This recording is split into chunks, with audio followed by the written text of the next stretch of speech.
ഈ മിമിക്രി കലാകാരന്മാർ എപ്പോഴും സിനിമാ താരങ്ങളുടെ ശബ്ദമാണ് അല്ലെ അനുകരിക്കുന്നത്, അല്ലെങ്കിൽ രാഷ്ട്രീയക്കാരുടെയും സമൂഹത്തിൽ കൂടുതൽ ഉന്നതരായി നിൽക്കുന്നവരുടെ ശബ്ദങ്ങളൊക്കെ അനുകരിക്കാൻ ശ്രമിക്കാറുണ്ട്. മിമിക്രി കലാകാരന്മാരുടെ ശബ്ദം അനുകരിക്കുന്ന ഒരു മിമിക്രി കലാകാരനെ പരിചയപ്പെടാം. എല്ലാവർക്കും നമസ്കാരമുണ്ട്. ഞാൻ നിങ്ങളുടെ കോട്ടയം നസീറ.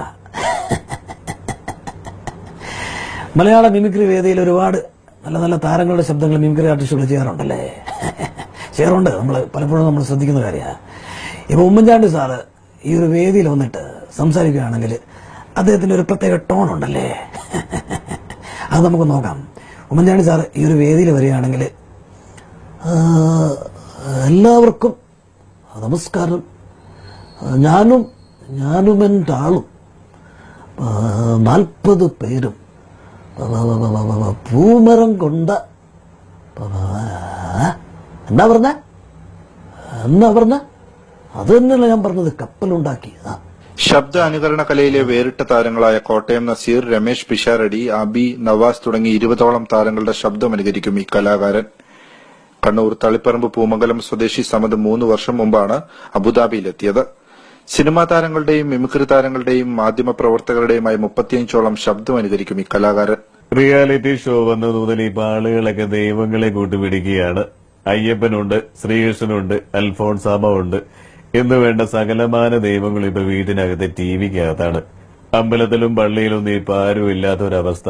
കഴിഞ്ഞ മാസം ഞാനും ധർമ്മജനും കൂടി ഒരു പ്രോഗ്രാമിന് പോയപ്പോ ധർമ്മജന്റെ അടുത്ത് ഒരു ചേട്ടൻ ചോദിച്ചു, അതിർമാഞ്ചനല്ലേ എന്ന്. അപ്പൊ ഈ ചേട്ടൻ വിചാരിച്ചു ധർമ്മജന്റെ പേര് അമൃതാഞ്ജൻ ആണോ എന്ന്. പുള്ളിക്ക് ആകെ കൺഫ്യൂഷനായി. കാരണം ഈ ധർമ്മജൻ എന്നുള്ള പേര് പലപ്പോഴും പല ആളുകളും തെറ്റി പറയാറുണ്ട്. ഒരു സ്വകാര്യ സ്ഥാപനത്തിൽ സെയിൽസ് എക്സിക്യൂട്ടീവായി ജോലി ചെയ്യുന്ന സമദ് യുഎയിലെ സ്റ്റേജുകളിലും സോഷ്യൽ മീഡിയയിലും ഇപ്പോൾ താരമാണ്. 8ാം ക്ലാസ് തൊട്ട് ആണ് ശരിക്കും മിമിക്രി എന്ന കല ഞാൻ തുടങ്ങിയത്. ഇപ്പൊ ഏതാണ്ട് ഒരു 15 വർഷം കഴിഞ്ഞ്, 16ാമത്തെ വർഷം. അപ്പൊ ആ സമയത്ത് തന്നെ നാട്ടിലുള്ള കൊച്ചു കൊച്ചു ട്രൂപ്പുകളിലൊക്കെ പ്രോഗ്രാം ചെയ്തുകൊണ്ടിരുന്നു. പിന്നെ ആ സമയത്ത് ഓഡിയോ കാസറ്റുകളാണ്. ആദർശിക്കയുടെ ഒക്കെ ദേമാവേലിക്കൊമ്പത്ത്, ഓണത്തിനിടയ്ക്ക് പുട്ട് കച്ചവടം പോലുള്ള പല കാസറ്റുകളും കേട്ട് ഉള്ള ഒരു പ്രചോദനമാണ് ഈ ഒരു മേഖലയിലെത്തിയത്. ജോലി കഴിഞ്ഞു കിട്ടുന്ന ഒഴിവു സമയങ്ങളിൽ പരിശീലനം നടത്തുന്ന ഈ കലാകാരൻ വേറിട്ട ശബ്ദവും ആരും അനുകരിക്കാത്ത മേഖലയും തേടി യാത്ര തുടരുകയാണ്. ആരായിരുന്നു സൊസൈറ്റി ഗോപാലട്ടൻ?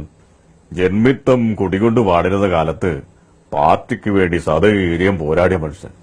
സത്യം പറഞ്ഞ ചെമ്മണ്ണൂരിലെ പാർട്ടി സ്ഥാപകൻ. എടുത്തിയാടി എന്തെങ്കിലും ഇത് ചെയ്താൽ അതൊരു രാഷ്ട്രീയ അബദ്ധമാവും. അതുകൊണ്ട് സമയമാകുമ്പോ എല്ലാം ശരിയാവും. സമയം വരും കുഞ്ഞിന് മുതലാളി. Manorama news, Abu Dhabi.